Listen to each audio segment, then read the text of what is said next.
নমস্কাৰ বন্ধুসকল। তো কিছুদিন আগতে আপোনালোকৰ ডিপাৰ্টমেণ্ট সমূহ এলট কৰা হৈ গ'ল। বহুতে এগ্ৰিকালচাৰ ডিপাৰ্টমেণ্টত পাইছিলে আৰু বহুতে নিজৰ নিজৰ পোষ্টসমূহ গম পোৱা নাছিলে। তো আজি ডিপাৰ্টমেণ্ট অফ এগ্ৰিকালচাৰৰ ফালৰ পৰা এখন অফিচিয়েল নটিচ আহিলে। তাত তেওঁলোকে আপোনাৰ যি দুটা পোষ্ট আছে, ঠিক আছে, জুনিয়ৰ এছিষ্টেণ্ট আৰু এক্সটেনশ্যন এছিষ্টেণ্ট। তো তাৰ কাৰণে তেওঁলোকে আপোনালোকৰ ডকুমেণ্ট ভেৰিফিকেশ্যনৰ দিনবিলাক দিলে। তো যিসকলে চাব পৰা নাছিল যে আপোনালোকৰ কি পোষ্ট, তো ইয়াত আপোনালোকে চাব পাৰিব। তো মই আপোনালোকক কৈ দিছোঁ যে গোটেই কথাখিনি। তো বলক আজি এই ভিডিঅ'টো আৰম্ভ কৰিছোঁ। ইয়াত মই আপোনালোকক জনাম যে আপোনালোকৰ ডকুমেণ্ট ভেৰিফিকেশ্যনৰ ডেট কেতিয়া। লগতে মই আপোনালোকক জনাম যে আপোনালোকৰ ডকুমেণ্ট ভেৰিফিকেশ্যন আপোনালোকে কি ডকুমেণ্টছ নিব লাগিব। তো আৰম্ভ কৰিছোঁ। প্ৰথমতে আহিলোঁ আপোনাৰ কেণ্ডিডেটছখিনি। তো যিসকল কেণ্ডিডেটছে জাষ্ট গম পাইছে যে আপোনালোকৰ চাকৰিটো এগ্ৰিকালচাৰ হৈছে, কিন্তু কি পোষ্টত আপোনালোকে গম পোৱা নাই, তো ইয়াত জাষ্ট আপোনালোকে চাৰ্চ কৰিব। চাৰ্চ কৰি আপোনালোকৰ নামটো লিখিব বা আপোনালোকে এনেকৈ চাব পাৰে। যদি ইয়াত নিজৰ নামটো আছে তেতিয়াহ'লে আপোনালোকে জুনিয়ৰ এছিষ্টেণ্টৰ পোষ্টত পাইছে, ঠিক আছে। তো ইয়াৰ আগতেও মই আপোনাৰ এক্সটেনশ্যন এছিষ্টেণ্টৰ কাৰণে মই ডিছকাছ কৰিছিলোঁ। তো ভিডিঅ'টো চাব বিচাৰিলে আপোনালোকে কমেণ্ট বক্সত দিয়া আছে, তাত চাব পাৰে। তো প্ৰথমতে আহিছোঁ আপোনাৰ document verification for the post of junior assistant HQ district level. Category 3 originality চাই ল'ব। কোৱালিফিকেশ্যনটো আছিলে bachelor degree computer, bachelor degree library science with computer certificate. The following professionally selected candidates are recommended by SLRC. Right now, চাই ল'ব। Are hereby requested to appear for document verification at Director of Agriculture, Government of Assam, Khanapara on 9th November.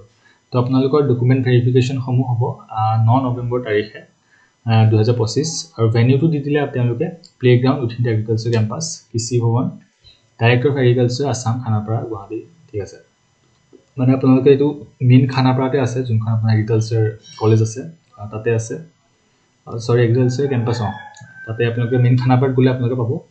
তাৰপিছত আপোনালোকৰ টাইমটো তেওঁলোকে দিছে পুৱা 10 বজাৰ পৰা আবেলি 4টা বজালৈ। লগত আপোনালোকে এইখিনি ডকুমেণ্টছ কেৰি কৰিব লাগিব, যেনে আপোনাৰ ডেট অফ বাৰ্থ, মানে আপোনালোকৰ এইজ প্ৰুফ চাৰ্টিফিকেট, ঠিক আছে, যেনে আপোনালোকৰ ডেট অফ বাৰ্থ, তাৰপিছত মেট্ৰিক এডমিট কাৰ্ড বা চাৰ্টিফিকেট। তাৰপিছত আহিলে আপোনালোকৰ educational qualification as per requirement of the post. আপোনালোকে বেচেলৰ ডিগ্ৰী লেভেললৈকে যোনখিনি আপোনালোকৰ কোৱালিফিকেশ্যন আছে তাৰ সকলো চাৰ্টিফিকেট লৈ যাব, লগত মানে পাছ চাৰ্টিফিকেট আৰু মাৰ্কশ্বিট। তাৰপিছত আহিলে আপোনাৰ কম্পিউটাৰ চাৰ্টিফিকেট, ডিপ্ল'মা, মানে কম্পিউটাৰ চাৰ্টিফিকেটখন ল'ব লগত। 4 নম্বৰ আপোনালোকৰ এমপ্লয়মেণ্ট এক্সচেঞ্জ কাৰ্ডখন। তাৰপিছত আৰু এটা কথা মন কৰিব, যোনখন আপোনালোকৰ এক্সচেঞ্জ কাৰ্ড, ঠিক আছে, এইখনৰ আপোনালোকৰ ভেলিডিটিটো চাই ল'ব। যদি আপোনালোকৰ ডেটটো গৈছে আপোনালোকে আকৌ আপডেট কৰি ল'ব, ৰিনিউ কৰি ল'ব, কৰি পেলাই সেইখন লৈ পেলাই আপোনালোক যাব। তাৰপিছত আপোনালোকৰ কাষ্ট চাৰ্টিফিকেট, যদি আপোনালোকৰ কোনো কাষ্টৰ হয় তেতিয়াহ'লে লগত কাষ্ট চাৰ্টিফিকেট লৈ যাব। তাৰপিছত লাষ্টত আপোনালোকৰ এক্স ছাৰ্ভিচমেন চাৰ্টিফিকেট, যদি আপোনালোক যদি PWD কেণ্ডিডেট হয় তেতিয়াহ'লে আপোনালোকে ডিছেবিলিটি চাৰ্টিফিকেট লৈ যাব।